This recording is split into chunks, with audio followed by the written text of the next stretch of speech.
Hi, this is Greg McGlaughlin from the Rebel Base Card Podcast, and you're listening to Coffee with Kenobi with Dan Z. This is the podcast you're looking for. This is Hunter. Sorry we're late, Commander. We were putting down an insurrection on Yavik Prime when your comm came in.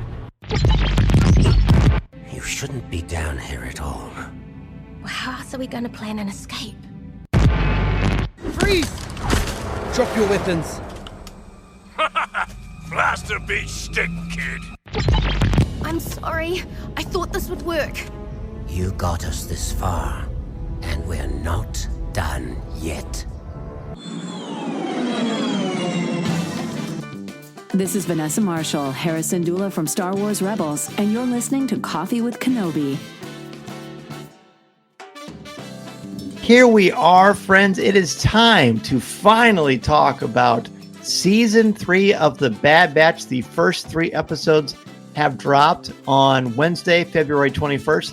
So we've got to talk about all 3 of them on one epic show. And if you've got an epic show, you've got to have epic guests. First, returning guest from the Rebel Base Card, Greg McGlaughlin. Greg, welcome back to the show, bud. Oh, thank you for having me. I'm also waiting to hear what epic guest you have. But at any rate, it's nice to be here. Your M count is high, and that includes humility. So thank you for that. Another epic guest that we have, you heard him as we looked at Season 2 of The Bad Batch. He's been on different versions of Coffee with Kenobi over the years. So we had to bring back the one and only Mason Zehr. Mason, welcome back to the show. Thank you so much. It's going to be so fun to go on Season 3 as it was on Season 2. I agree. Well, I am very glad to do this. We've got 3 episodes. We've got Conflicted, which is episode 301. We've got Paths Unknown, which is part 2. And then episode 3 is Shadows of Tantiss. We'll try to break each one down individually, spend a little bit of time on each one, then we can just sort of spitfire from there. But Greg, why don't you give me one word to describe just Conflicted and overall thoughts on the episode itself? I'm going to say on the first episode, my one word is going to be time, because now I would say a little bit of spoiler, because the great roundtable episode you did just before, they talked about it just a little bit. They kind of insinuated it, but I would say I was kind of on the lookout for it. But everything from like the dripping water to sort of like Omega's calendar, and then the repetition, right? Emery's greeting for Omega. Everything kind of like was marking time. And I think that was something that we kind of had a lot of questions about, as far as like how much time has elapsed between the time that, that we ended last season and the time that we were going to see Omega in this one. But I would just say that is kind of like what they were really reinforcing. And I was totally on board. Excellent. Mason, what about you? One word and overall thoughts on the episode? I would say my one word would probably be explanatory, because this first episode is just getting you into this new season. Like Greg said, that repetition of everything over and over and over, it gets you to know, like it makes you imagine like you're being in there, and just explains everything for the new season. Well said. Well said. So yes, I like that too. My one word for Conflicted, much like I do every time we do this, I still don't know what I'm going to say, which is why I'm stalling for time. It's a great tactic to do in job interviews, by the way. You just repeat the question. No, my word for Conflicted is intrigue. It's intrigue. It's a slow pace, but it's not a slow episode.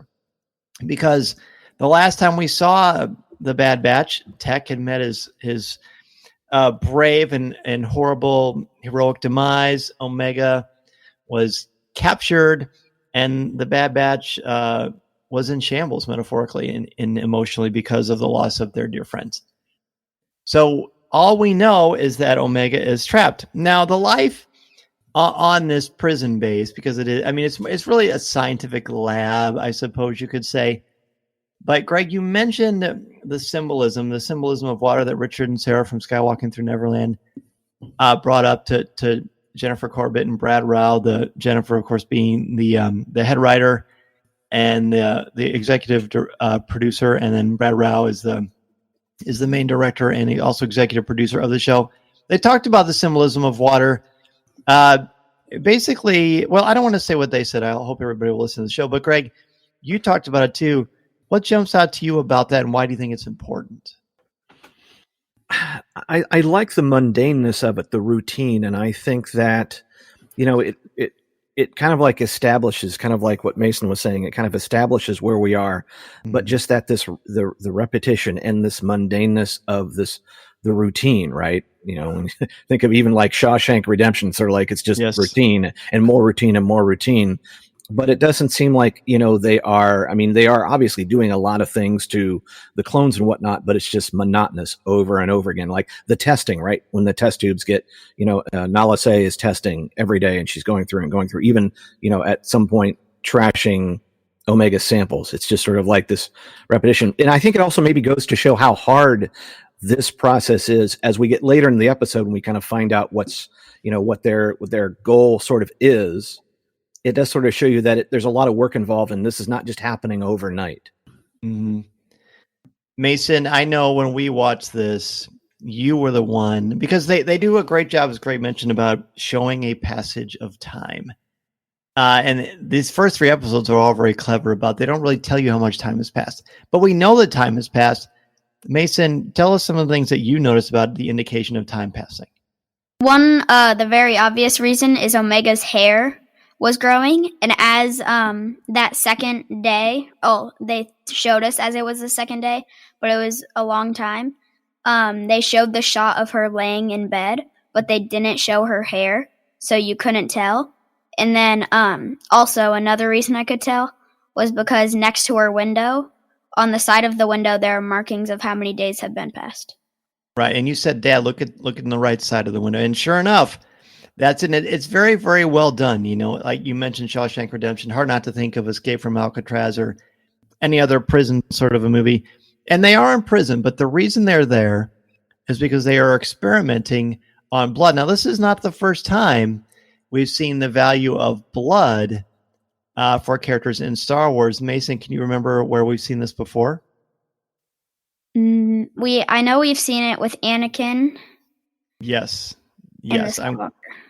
I'm glad you brought up Anakin, because Anakin, of course, is where we first learned this today. We keep hearing references to M count, right? We know, and we talked about this with Jennifer and Brad, when you say M count, while they're not saying midichlorian, it seems to me that is the red flag that we have there. We also saw the search experimentation with blood with Grogu. That's why the Empire was after Grogu, because they wanted to get samples of the asset's blood, is how they would constantly describe it. So there's some interesting sort of experimentation going on. Omega goes through the motions with her Omega cheer. Greg, I think it's really cool that Omega, in spite of all this, she's still her. Does that make sense? I do like that fact, and I think, it's so funny going back to your roundtable episode, and I really recommend people listen to it, because when Michelle Ang starts talking right away, you're like, whoa, that's Omega. It's like very little things that she do, but I think it's over and over, and it's kind of funny, especially her effect not only on Emery but on Crosshair as well, right? I mean, I think we went through the first season of the Bad Batch, and Crosshair was just really not having anything of it, but she just kind of wears down people. I mean, let's talk about the Lurker Hound. Let's talk about Batcher at some point. We will. When is the toy coming out for Batcher? But I mean, she just has this effect on folks that you can just see them, and some of them are easier; they turn quicker. Some of them it's just a longer burn, but she has an effect, and I like that persistence. And I think it plays in again to the episode where it's just like you're just seeing this routine, and she's having this reverse effect on the people on this base. Mason, what do you want to say about sort of Omega and how she keeps her sanity and what she does in this episode? I think what she does is perfect. She goes every day and talks to Crosshair, just like updates him on a lot of things. And about Batcher, they should make a stuffed animal of him. I'm sure Hasbro is all over that. What I like about Omega here, we see her when she goes through part of her repetition is she brings this little space tackle box, and it's got food inside. It's got little chicken nuggets. That's basically the best way I can think to describe it. And underneath it, she's got a little hidden compartment that she puts straw in. And over time, it becomes very, very powerful and poignant why that is. She built her own version of the Tuca doll that she had on the Marauder. And this takes place over a long duration of time. I mean, to me, Mason, why do you think she does that? I think she does that because she misses her family, the Bad Batch, and she just wants to be reminded of those memories on the Marauder with them. And I totally agree with you, and I think this is one of the reasons why we were drawn to Omega, and why I think Crosshair can't help but thaw a little bit around her, because she maintains a youthful innocence without being jaded to the world, because she can handle herself with a blaster or in an escape or in combat, but she's also very quick to be empathetic to others. And I think it's so integral that we see the ingenuity of her building that little Tuca doll out of straw, which is a really lovely kind of a metaphor too, because, you know, straw is used for warmth, right? For animals, it can be eaten for nourishment. Not that Omega is going to eat it. It's hard not to think about, you know, the New Testament and the birth of Jesus, and the baby laying in a manger, most likely on straw or hay. And then she builds it, and she's able to maintain some semblance of a personal identity, so much so that she is not allowed to have a personal artifact. She's not allowed to have any artifacts of any kind. So they're taking away, you know, part of her humanity, but they still call her Omega. Everybody else is CT99, whatever, but she's still called Omega. Do you guys have any theories? I mean, I don't know why. Why do you think that is? It's a tough one. I mean, you know, one thing I do like also about the doll is the fact that it also kind of reminds us that she is still a child in some aspects. Yes. And, you know, it just sort of has that, you know, she hasn't really had a chance to grow up. But I do like the fact that, well, even Emery is called by. So Emery also does not have, you know, like a CT or a clone designation. But it's funny that Omega gets called Omega, yet I think in the early parts, Hemlock is still not quite aware what her potential is or what her purpose is, other than she's important to Nala Se. But right. Yeah, as far as like a name, that is interesting as far as that's concerned. She was the only one, really, other than if there was an Alpha at some point that was referred, had another name. It's very possible.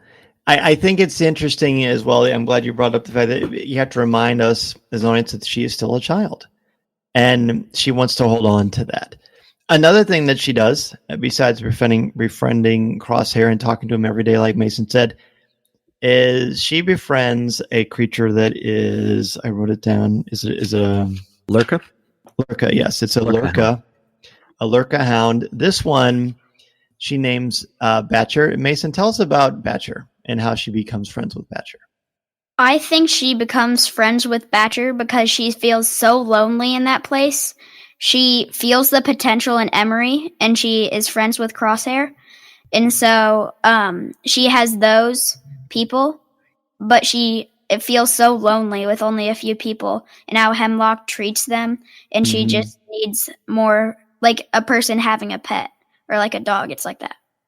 Yeah, I agree. And do you remember what she does to warm herself up to Batcher? Because Batcher is a wild animal, but she has her way of befriending the Lurka. Do you remember how?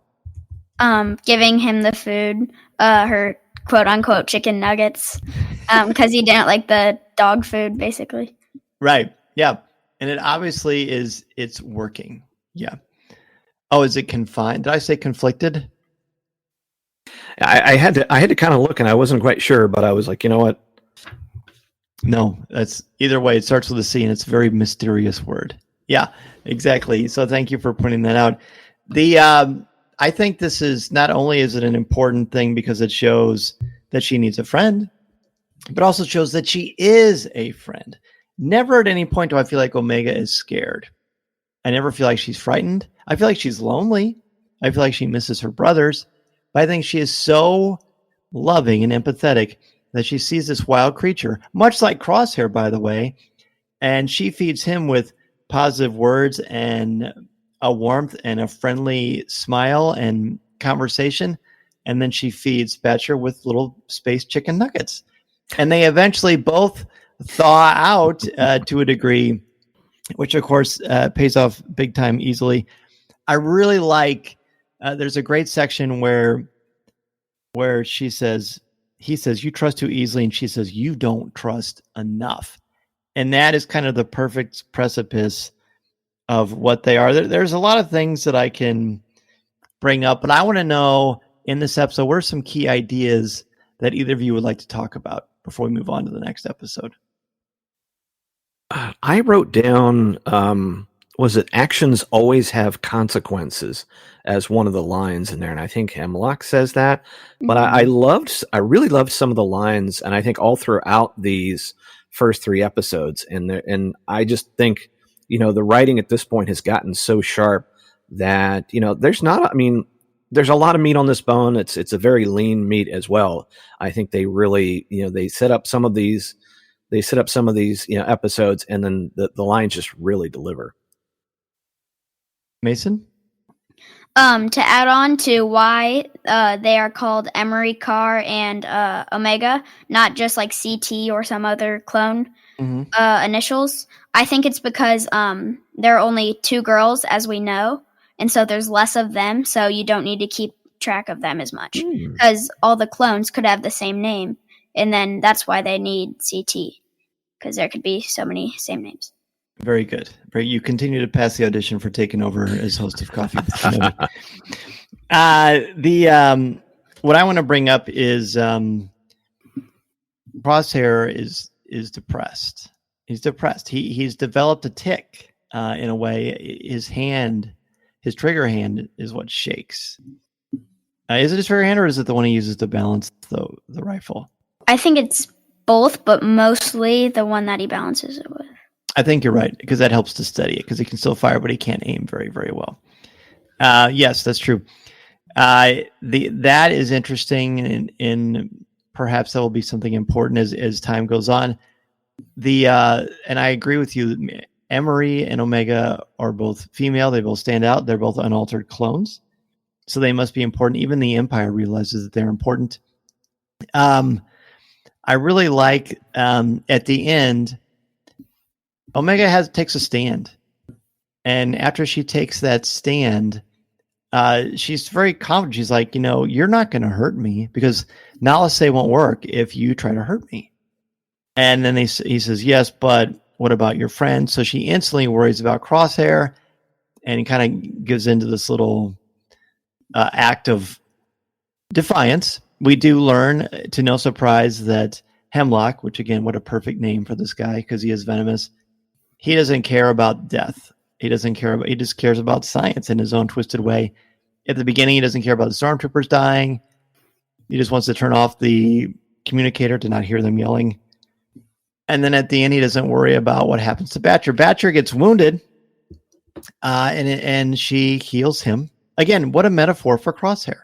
He's wounded too, but in a very, very different way. It's a terrific slow crawl.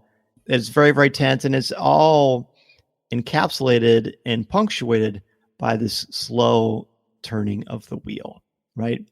Indicating a passage of time, indicating the monotony of their life and their surroundings, and seemingly without end. But this episode is at an end as far as it goes. So let's give this one a letter grade. Mason, what letter grade would you give for this episode, which I did verify in Disney Plus, and Gregor did? It is definitely called Confined. Will I ever learn to wear glasses when I write? I don't know. Apparently not. I think I will give this one an A, because it was an amazing episode. An A- I feel like is too low, but an A+, you have to save for other episodes. Hey, I like your logic. An A, very good. Greg. I like he's not really giving himself, he's giving himself a little bit of a ceiling. Yeah. I'm gonna echo that and say also an A. I really like the build to this one. I think it was longer, definitely longer than the second episode, and maybe a little bit of the third. It was about 25 plus the 5 minutes for credits. But I really do think I like the pacing of it. I like the introduction. And then, like I said, I was kind of keyed into, the one point as far as like by listening to the roundtable. But I think that kind of like added to the enjoyment because I was kind of looking for things. And, when you go back and you see like the calendar and it continues, she's continued to tick it on and go through all this. I really like the build up. And I think they laid a lot of good foundations for the episodes ahead. I agree. And it is 33 minutes, whereas episodes 2 and 3 are 27 minutes. So it is a little bit longer. I'm going to give this one an A+. It's a terrific episode. It's a dynamite debut to season 3 because it picks up in a very suspenseful way. There appears to be no end in sight, but seeing Omega be Omega and how she's still able to, through her own powers of just self and awareness of self, able to show love and kindness and still find a way to be stealthy and try to find, information that she can use to help protect herself and the people that she loves and cares about. And Crosshair, ever since the end of season 2, boy, he is a fallen soldier. He has lost all of his fight. He just lays there all the time. He's got the shaky hands, but he listens to Omega. She is able to give him hope, and it's fascinating. So now we end that one, and we transition into the second episode, which I will verify. It is Paths Unknown. I was right about that. How about that? The drill, gentlemen.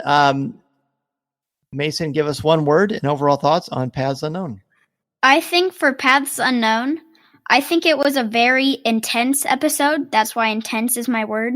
Because just when you think all of those slither vines are gonna not be a problem, like when Wrecker hits them for the first time, once you see that, after they do that, you're like, oh no, now it's gonna be a problem. And so it's very intense keeping that all compact together. Yes, excellent. Greg, what about you? I'm going to go with suspense. I think this was a successful build-in tension, from the slither vines on only what I'm going to refer to as Cocaine Endor, because that place was absolutely nuts. You have the dark, dreary former Imperial research base, but I think it's just there was a suspense that kept going. And maybe I was more worried about Gonki than I was the rest of the batch, but you know what? I like that droid. Batcher really has me. I'm looking for the toy, but like Gonki, I'm like, man, do not leave Gonki behind. So I think suspense the whole way. Interesting. My word is unfurled. Unfurled, because everything is just sort of thrown into our laps. There is no Omega in this episode. I missed her in this episode. I wanted to see more of her, but the way that the vines very much encapsulate the unfurled wildness of their situation. Seeing Hunter and Wrecker try to do anything they can to try to retrieve Omega, and then a glorious episodic beginning that shows an aspect of the Star Wars criminal underworld. I think unfurled is where I'm going to go with this. So let's talk about the intro. I love the intro. We've got Roland, who I believe was from season 2, right? Or is he season 1? I can't remember. Or at least one similar to him. I remember him working with Omega, and there was something in Sid's. Yeah, because he takes over Sid's bar at one point, and I think it's either late 1 or 2. But they don't seem to recognize one another. One, not sure. You can check on Disney Plus. Yeah, I'll look it up. I'll look it up while you guys are talking. But it's Roland. He goes into this throne room. The animation and the layout of this is absolutely gorgeous. Absolutely gorgeous. Lady Duran, whose first name is Isa, is the one who's in charge of this crime family.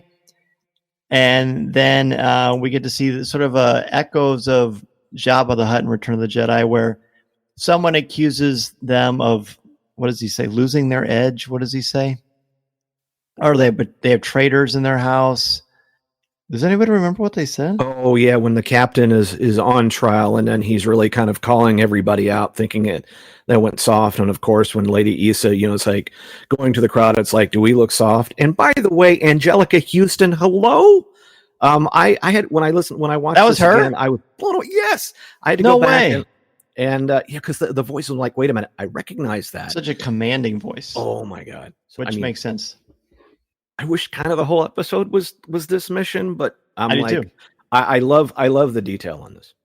It's really, really cool. And we see that Wrecker and Hunter are working as mercenaries because they were able to retrieve the pike and the horn to show who had wounded Roland. Isn't it interesting? I find this really, I want to talk about this some more at some point, maybe not on this show, but there are certain species in Star Wars they're often stereotyped. All the pikes are bad, right?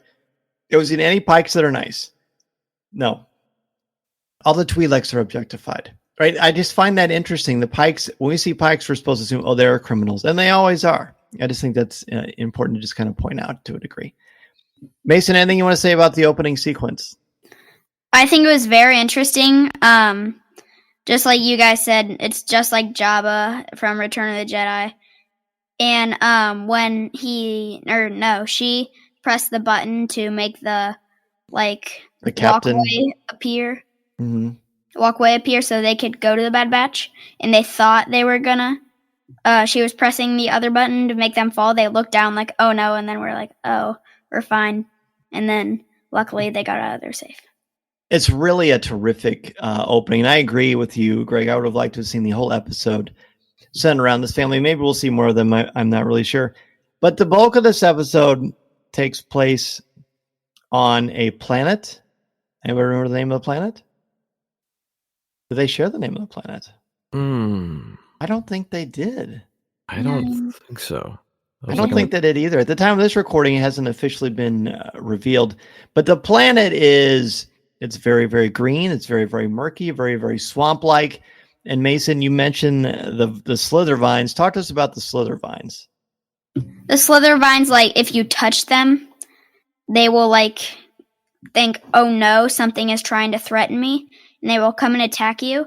And like Wrecker did, when you shoot at them, they become hostile. Even though they look hostile when they start, they're really not. I think that's cool that you noticed, or that you thought, oh, these things only attack when they're threatened. Mm-hmm. That's an interesting perspective, because I didn't take it that way at all. I just thought they were carnivorous, which we certainly see at the end. But at the beginning, these three cadets are very clear about don't touch the vines, although we only see two at the beginning. And speaking of those cadets, Greg, what are your thoughts on these three? Their names are, the leader is Mox, we have Deke, and we have Stack. Okay, because I was trying to think of the third one's name. I had Mox and Deke down. Stack is the one who stays behind with Mox, and Deke is the one who goes and explores the base with them. I think it's interesting that they picked, these sort of teenage clones, for lack of a better word. So it's not, I think we, in the Clone Wars, we saw younger versions of Boba and those kind of ones, but these were sort of a little older. And, it was interesting because we hadn't really seen it. It was kind of something we weren't expecting. You probably would have expected to see some haggard clones like you've seen in previous episodes. But, you kind of get that tie into what the base was. And so I think they add a little bit of flavor to it, rather than just, you find that, we happen to have a console that powers up.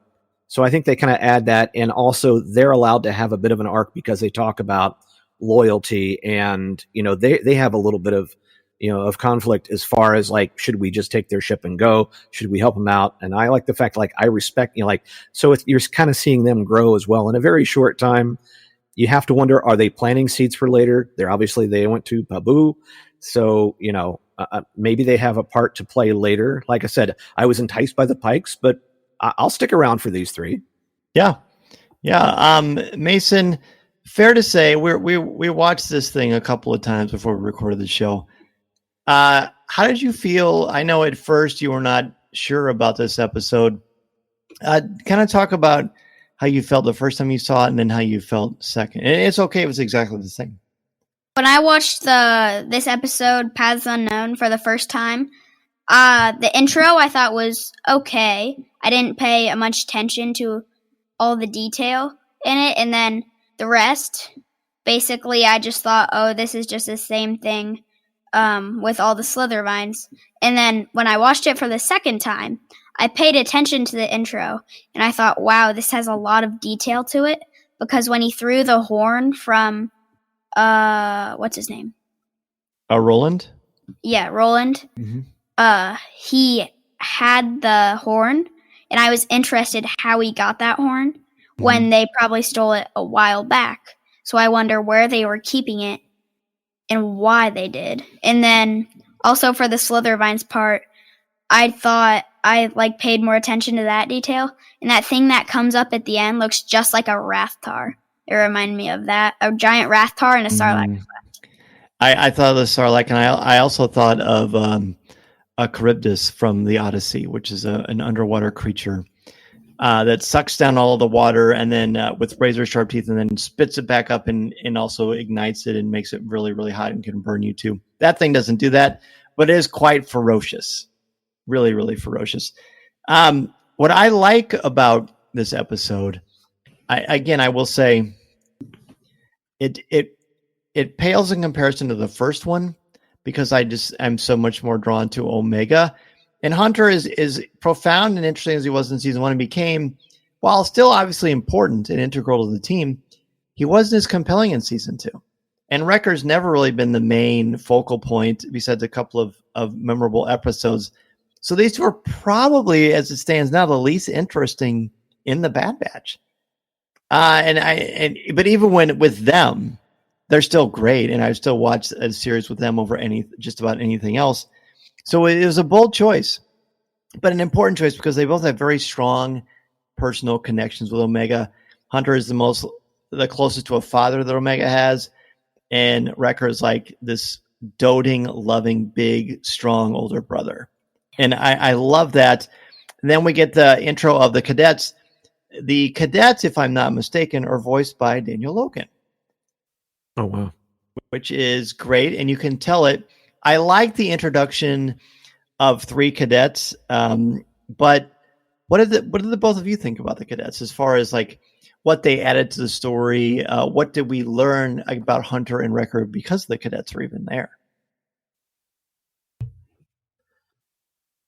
It's interesting because they do start to kind of they give a little bit of background to Hunter and Wrecker of what Hemlock was doing, because they talked about sampling blood as they're trying to find out. That they said they didn't see Omega because she could have been there. We didn't really quite know how how she got to A to B, and I almost don't know how long this base has been in this fashion. So right, it may not have been that long. And the orbital bombardment, or was it the Delta Zero? They Delta Zeroed their own base. I had to pause that a couple of times to what does that mean? But it is kind of interesting that they do add a little bit of exposition to that, and so it's just not Wrecker and Hunter on there and going, oh yeah, by the way, Vines. And so I like that they add a little. They kind of help us out along the way to kind of give you an idea, because essentially, Hunter and Wrecker, we have to have them. This is a functional episode. They have to start somewhere. They have to kind of, hey, this is what we're doing. This is what on our way for. But they can kind of, they still have the luxury of all these extra episodes that they can kind of sprinkle in without having to dump everything on us at once. Right. And Mason, anything you want to add to that?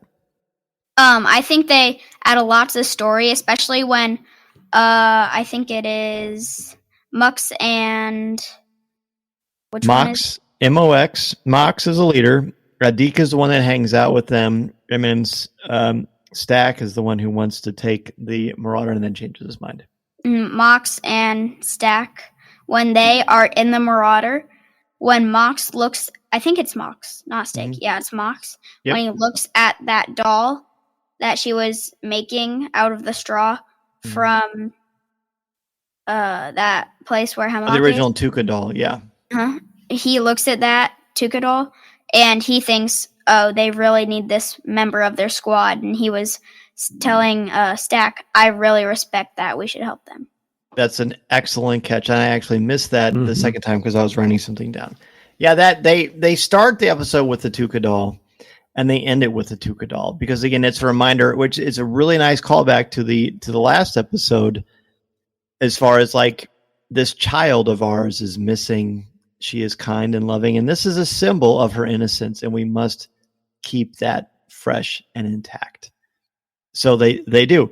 There's really not much to say about the action sequences except that it reminded me of Aliens or Alien, Jim Cameron, or Ridley Scott's great horror flicks, space horror flicks, with the vines.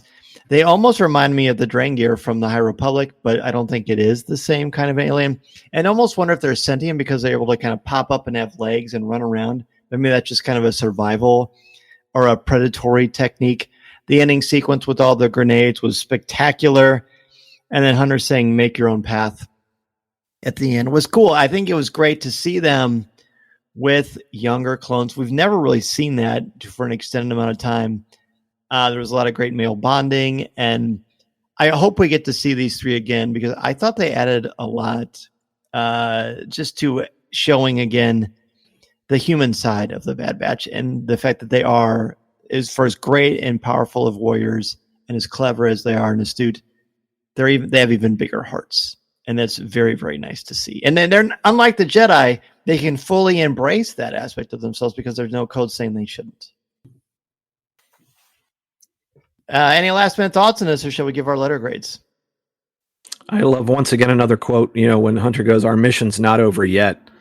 I like it was a nice way to kind of end that. And yeah, I mean, when I was watching back the second time, kind of hanging on that last scene, it was really nice, and I like the handshake because if you think about cool. Like how the clones have treated Clone Force 99, and these guys knew that they were 99s, right?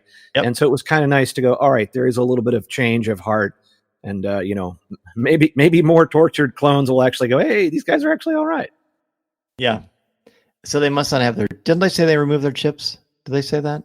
Ooh, I didn't catch that. I don't remember. Maybe they don't. Maybe it's who knows? Just since they were younger, maybe they didn't do that because they wouldn't add much of a greater stance on the new Empire or New Republic. Yeah, I agree. And they do say, hey, our other clones left us behind, and that's right, or attacked us because they said they were following orders. Yeah, so maybe they just didn't have them. Interesting. All right, letter grade and on the episode before we move on to Shadows of Tantiss. Mason, why don't you start? My letter grade is an A-. I think this was an amazing episode with that amazing intro. Bringing you in kind of like a hook in an essay. And it's bringing you in there. And I think the other episodes were also amazing, but I would give this one an A-. I'm so glad because you've really changed your stance on this one, haven't you? Yes, I have. That's so cool. Was there a certain reason why, or just going to hit you better the second time? I paid more attention in details and the details of the dialogue and what they were trying to say, and it had a lot of meaning inside of it. I know I'm your dad and all, but you're a pretty smart guy. Pretty smart guy. All right, Greg, what about you? You're also pretty smart. Well, no, I need to get on my sabacc game because Mason's going to run the table with me. That's right.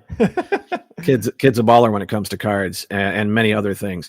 I'm going to stick to my original grade of a B, and it sounds worse than it is, but I knew the episode was going to have to do something with these two. It was going to have to start. I was very intrigued by the Pikes, and I thought that might have been a little better one at the expense of the three clones. I think having discussed this as we have, I'm a little more intrigued with what their potential could be. And I kind of like talking that through because there wasn't that much, I think, with the others. So maybe this had, whereas this might have been, a great in one aspect, it might have some hooks down the road. So I'm going to keep it as a B only because I think, like you had mentioned it earlier, Dan, we're just wanting to get back to Omega. Like, come on, we know that's where it's going. We know this has to do this function. It's not filler, but it has to start somewhere. And so I will only give it that because of those. I really like how you explained that. And I agree. A B isn't bad. I'm still kind of vacillating on this. But when I watch it, I so appreciate the pacing and the lighting and the suspense of these vines. A spectacular ending. I like getting to meet these cadets, which could have been just like ancillary side characters that you're supposed to care about and don't necessarily hit, but they did. And we have to see Hunter, and we have to see Wrecker, and we have to see how they're doing, because you can't go, 3 weeks or however 3 episodes into season 3 of the Bad Batch and not find out how they are dealing with loss, because they're also dealing with the loss of tech, which really hasn't come up all that much yet. So I'm giving it an A because it's ambitious. It's really ambitious. And I think, like you said, it's building towards something really, really cool. But speaking of building to something really cool, we have Shadows of Tantiss. That is the 3rd episode. And we probably should squeeze out a little more time for this one because I think there's a lot there. But Mason, we'll just start with you. Give me a one word and overall thoughts on Shadows of Tantiss.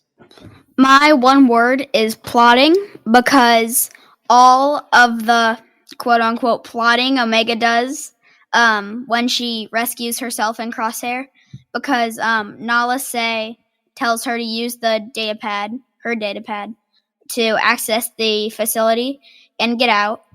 And so just plotting because of all the plots I have to make. Excellent. Greg? I'm going to go with Batcher. And I think this is a great demonstration of how persistent kindness can reap a positive benefit. And also the fact that if you see some of the group chats I'm in, animals play very heavily in this, hi guys. So pictures of cats and whatnot all the time. But I do like the fact that it does show that, like, whereas a lot of folks could say Omega, oh, she's always cheerful, she was always doing this.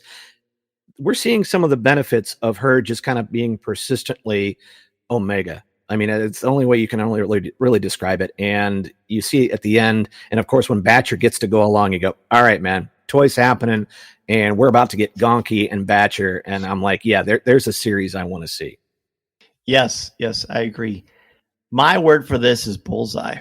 I think they nailed this episode. I think this is about as superior a piece of storytelling in 23 minutes or whatever that you could possibly do in Star Wars animation.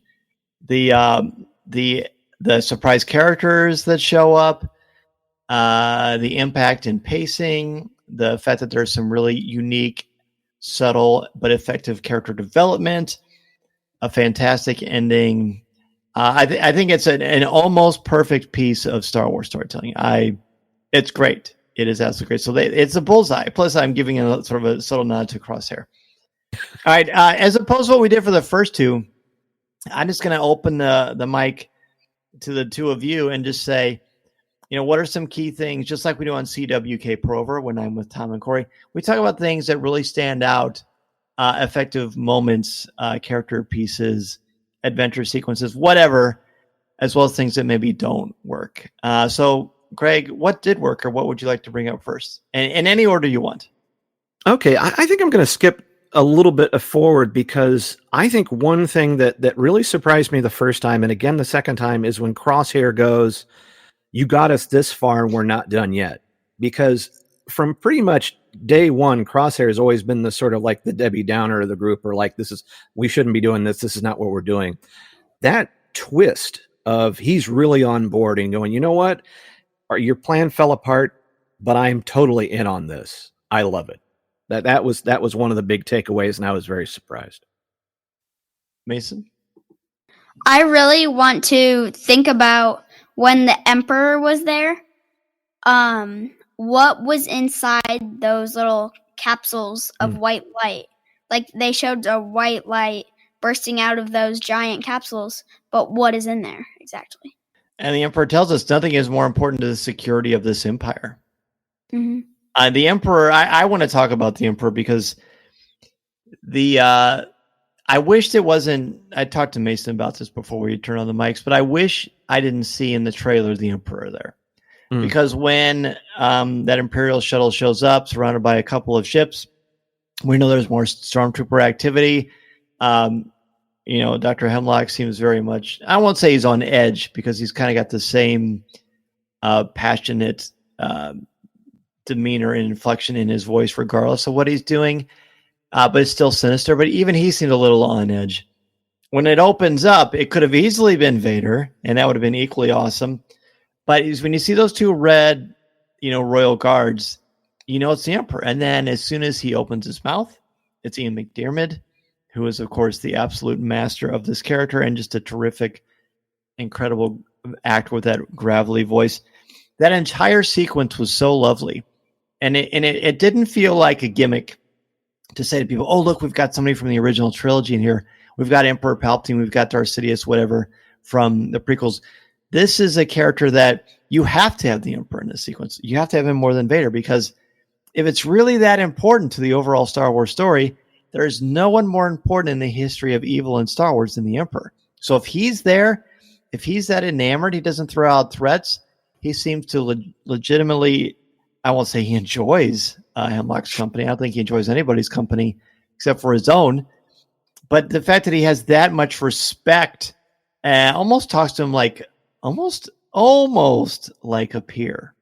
Almost. Thank you. That's a big deal. That's a really, really, really story-wise, it's a huge deal, because that means if it's that important to the Emperor and he's making a special trip and no one can know about this base, but he's very happy with the progress, everything, you can have anything you want from the Empire, any resources you need, you've got it. No questions asked, no bartering, no cleverness. That's so important. And then there's a quick scene where they go through those great little lasers into the sequence, into those like coffins, for lack of a better word, with the light emanating out of them. And Mason, you talked about this. The fact that he has to see it for his own eyes, and he's so happy. So, some people, in the Empire will think of this as an abomination, but I don't. It's hard not to connect dots and see, oh, wait, they're giving The Rise of Skywalker some credulity and weight. I mean, that's kind of where my head goes with that kind of thing. But either way, that entire sequence in the gorgeous blacks and reds and the lighting on that, the cinematography, it's a terrific, terrific sequence. And I could rave about that for days. I still like the fact that he, at the end of that, though, Hemlock doesn't get the promotion he's kind of looking for, because he's like, he clearly has grander ambitions, and that's when you kind of have to take Krennic short. You're like, well, don't choke on him. Yeah. So that I did like all that in at the end, because time. Exactly, because then it's like, it's not this like, whoa, he's talking to him like, you don't talk to Vader like this, man. No, yeah, it was very testicular fortitude is the word I'm going to use to talk to the Emperor like that. And the Emperor turned on and actually looks and says, all in due time. I thought it was very aggressive, but Hemlock doesn't even seem aware that he maybe pushed it too much. I guess it doesn't matter. Maybe he didn't, but that was just on the edge, and it was so cool. And Mason, anything else you want to say about the Emperor? I just think, even in this episode especially, very menacing. Yes. Oh, yes. He's even dressed like the Angel of Death with that black cloak. The escape is fantastic. I absolutely love the way Crosshair is supposed to, distract. He's like, hey, open the cell and give me your blaster. I'll rank you or whatever. And then you'll see, and the thing opens and boom, Crosshair goes to work. It's just seeing these two together, I can get used to this. They're so interesting, and I like that he throws Omega the blaster. She's got that super awesome, Apple iPad thingy that she uses as she rucks around with that in one hand and then the blaster in the other. It's a very, very tense escape that when I watched it, the entire time I kept thinking and worrying they were going to get captured. Something bad's going to happen. What if something happens to Crosshair? It was so well paced. What do you guys want to say about the escape? Anything about the escape? I really liked Emery, that came really close to the edge without necessarily, completely betraying like her position and things like that. And so she's really keeping it close to the vest. But you got a feeling down the road she's going to turn at some point. I think Omega's just had that much influence on her, and she is a clone. So, and the one masterful thing that they do. Actually, I don't want to take any Mason's. Mason, what do you want to say about the escape? Anything about the escape? I really like when they're hiding behind that like control console thing, and they hear two, I think it is, clones or now stormtroopers walking by. And they're talking about the Emperor, and Crosshair goes, "The Emperor is here?" And Omega's like, "I don't know." And and she says, "The only shuttle is the Emperor's. We'll have to steal it." And Crosshair goes, "No, we are not." When that happened, and Mason, I know you probably remember this, I was like, "No, they're going to steal the Emperor's." What a great Fast and the Furious episode that would be. Talk about like an amazingly brave and crazy thing to do. The entire episode, much like the first one, but this is even more so. Now let's say has gone out of her way to destroy all the blood samples of Omega in episodes 1 and in episodes 3. We find out this project is called Project Necromancer, which tells you all you need to know because of necromancy in the animation of the dead and dead tissue. And so Omega's blood sample is taken. And throughout the entire escape, once in a while we click. It's almost like if you would insert a commercial just run the Disney Channel or something like that. And it keeps ticking, and it stops at like quarter till, quarter after. And finally, when we get to the very, very end and it's revealed, the entire blood sample is circled in yellow, this bright yellow light. And then we found out it's a perfect match with the M count with no deterioration of the sample itself. So yet again, we find out the blood is important. The blood is the life. That's from Dracula. It's a very scriptural thing. And it's going to be fascinating to see what that means, but it raises the stakes and the suspense of the entire thing. And then at the end, we get to see more of Batcher. And Mason, is Batcher one of your favorites already? What do you mean one of? Like when it comes to creatures in Star Wars. I don't know what you mean by one of. I think. Oh, he's the. That sentence without one of, yes. Oh, I see what you did. So he's your favorite. Mm-hmm. Okay, why do you like him? He's not like, oh no, we have to do this, we have to do this. He's just very calm and wants to live a normal life. And did you see who voices Batcher? Mason pointed this out to me. D. Bradley Baker. D. Bradley Baker.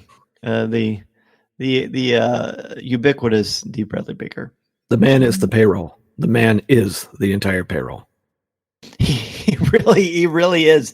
There's this great scene when they escape. Oh, wait, that shuttle, we can't take that one. I know there's one over here, but I don't know where it is. Oh, geez. Let's follow the flight plan.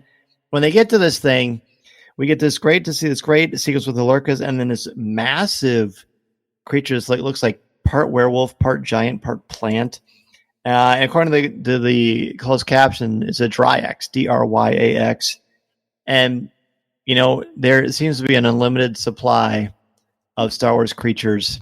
And there are almost never any duplicates. But I just think, just from a fan perspective, that thing was awesome.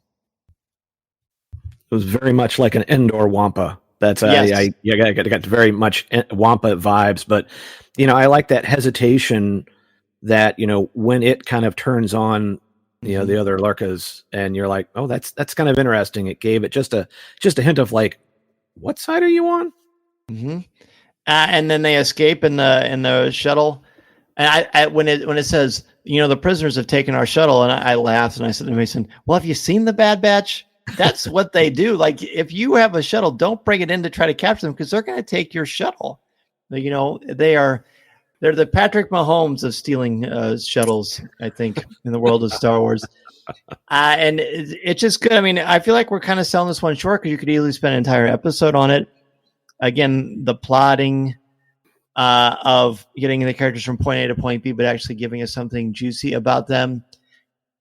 legitimate suspense. I was concerned they were going to get destroyed out of thin air because Hemlock didn't realize what he had, and it was until Emery shows up and saves Omega's life, calls off all of them, and then they jump to light speed. And that's the end. We got to wait another week to see what's going to happen. Any last minute thoughts on Shadows of Tantiss? Amazing episode. Is it your favorite one of the three? Easily. Yeah, mine too. Greg? One, I was just really kind of surprised, did we really have, who had Omega and Crosshair getting out on their own on the Bad Batch bingo card? I sure didn't. No. So this was a very pleasant surprise because you kind of felt with the 3 episodes together, are Hunter and Wrecker going to save the day? They don't. They don't even quite know where they are. Omega, it's all Omega, which is great. I like that twist. We're really seeing some growth for her. And of course, when does the Batcher toy hit the streets? Hasbro, I'm looking at you.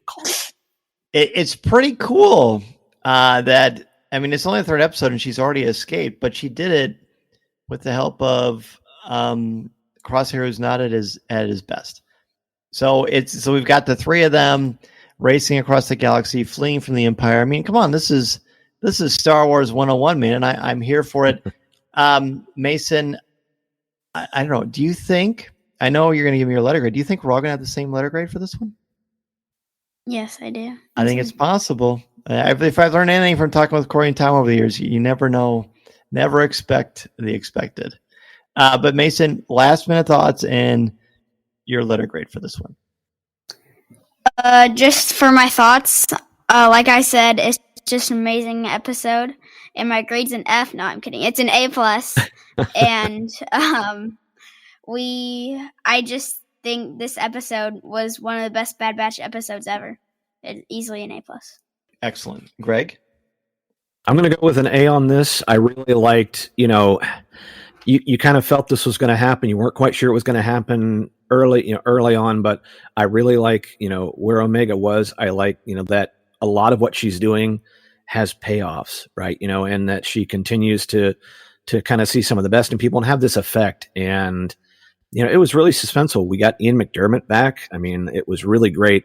And I think we're really set up for, it's amazing he can be there, but yet how much more do we know about Project Necromancer than we did? And we're like, wow, that's amazing how you left us almost the same way you came. We're like, darn, he's gone. Oh, all right. We're going to have to wait. I'm going to give it an A+ for sure. As I said at the beginning of this, I think it's a superior episode. It's an outstanding piece of storytelling with great character dynamics, very suspenseful, some great cool creatures, some great one-liners. Crosshair, it's, you know what? I think what it is, it's fun to finally root for Crosshair. You don't get to do that very often. And it finally felt warranted here. I would love to see what happens with these two in the ship. And now they've got Batcher with them. So that's quite an interesting sort of a tricycle of fun in the world of Star Wars. Listening to Coffee with Kenobi, you are, with Dan Z, the podcast you're looking for. This is...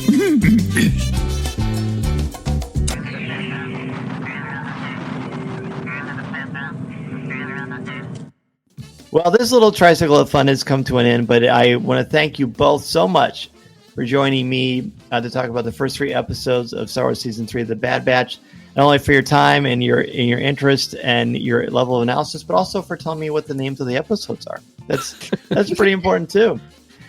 Greg, please let everybody know what is going on with your fabulous podcast, Rebel Base Card. Oh, thank you. Yeah, we're just getting ready. Greg Cass and I will be, discussing more on the Bad Batch later on in the week, and kind of excited because that was the episode. This is the program that kind of brought us together. And it was a great way to kind of branch out and try something new, right? I'm all about, collecting, talking to, collectors, people who do cards, people in the community. And this was something that we wanted to try to find, not only, could this work? Could we keep doing it?